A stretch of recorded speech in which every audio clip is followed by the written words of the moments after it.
일본 강제징용에 관련 문제로 인한 일본 제철의 한국 내 재산 압류 명령의 공시 송달 기한이 임박하고 있다는 한국 기사를 일본의 한 매체가 알아봤다고 합니다. 그 내용 살펴보겠습니다. 내용 보시고 댓글 바로 이어가겠습니다.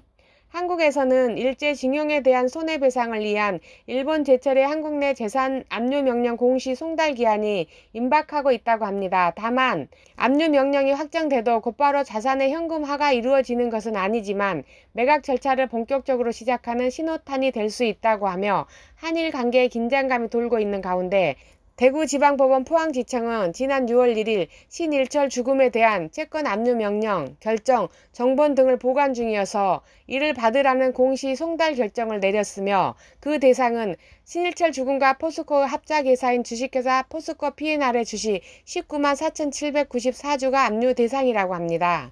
포항지청이 정한 공시 전달 기한은 8월 4일 자정까지로 이 기간을 넘기면 서류가 송달된 것으로 간주된다고 하며 이날부터 7일 후인 8월 11일 0시까지 신일철 죽음 측이 즉시 항고하지 않으면 주식 압류 명령이 확정된다고 합니다.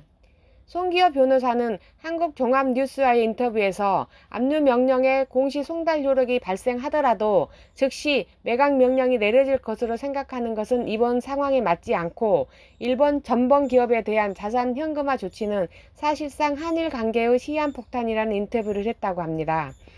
일본 외교당국은 자산의 현금화 조치가 심각한 상황을 초래할 수 있다고 거듭 경고했으며 일본의 한국 정치학 교수는 한일 관계가 이제까지 본 적도 없는 국면으로 바뀌는 그 첫 번째 절차가 8월 4일에 시작된다는 말을 했다고 합니다. 일본을 공포로 몰아넣을 수 있는 것은 여기서 끝이 아니고 지소미아가 있습니다. 지소미아의 종료 시한은 8월 23일로 2019년 한국 정부는 일본에 지소미아 조건부 연기를 결정했었는데 그 기한이 8월 23일이라고 했습니다. 여기까지 강제징용 관련 신일철 죽음의 한국 내 재산 압류 명령에 대한 한국 기사를 일본 매체가 소개한 내용이었습니다. 감사합니다. 다음은 댓글 내용 알아보겠습니다. 일본은 가해자, 한국은 피해자라는 논조로 언급되는 경우가 많고 몇 번이나 약속을 어기면서 돈을 뜯어내더니 결국 천황폐하나 민주주의에서 선택된 국민의 대표를 모욕하고 더 이상 이웃 나라라고 생각해서는 안 돼요. 일본은 보복하겠다고 선언한 이상 협박용으로 끝나서는 안 되고 보복이란 한국의 압류 금액 이상 훨씬 큰 규모의 보복을 해야만 의미가 있는 것입니다. 명심하세요. 8월 4일에 압류한 자산 현금화와 동시에 대사관 폐쇄하고 한국과의 관계는 백해무익해 빨리 단교해야 합니다. 월급 잘 받고 일했으면서 은혜를 원수로 갚을 짓을 하다니 게다가 한일 청구권 협정에서 결정됐는데도 불구하고 뒤집는 치사한 나라가 바로 한국입니다. 그동안 부처의 마음으로 한국의 악행을 지켜본 일본인데 그 하나님 같은 구원의 손길을 걷어내고 은혜를 원수로 갚으며 치명적 파멸로 치닫는 한국, 스스로 파멸을 향해 치닫고 있으니 말리지 않겠습니다.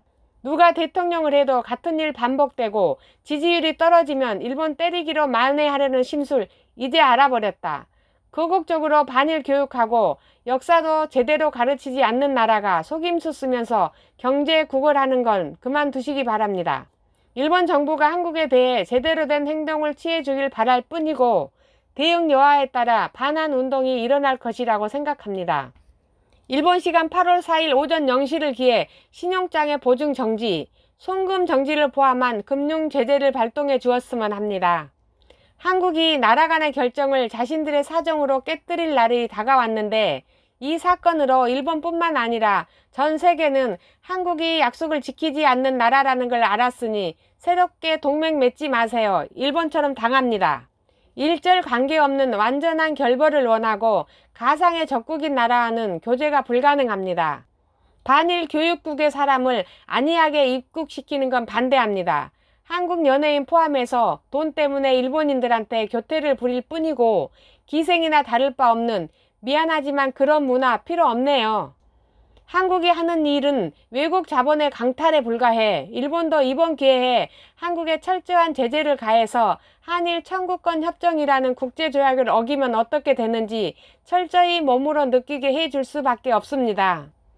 다음 주 화요일이 정말 기다려지네요. 마지막에는 겁먹고 아무것도 못할 걸 불보듯 뻔하고 지소미아 건도 마찬가지겠지? 다음 주 기대해 볼게요. 1965년 한일 청구권 협정에 양국 간의 청구에 관한 문제는 완벽하게 최종적으로 해결되었다고 했는데 또 박근혜 대통령 때도 일본이 돈을 지불했고 그런 건 완전히 무시하고 이게 뭡니까요?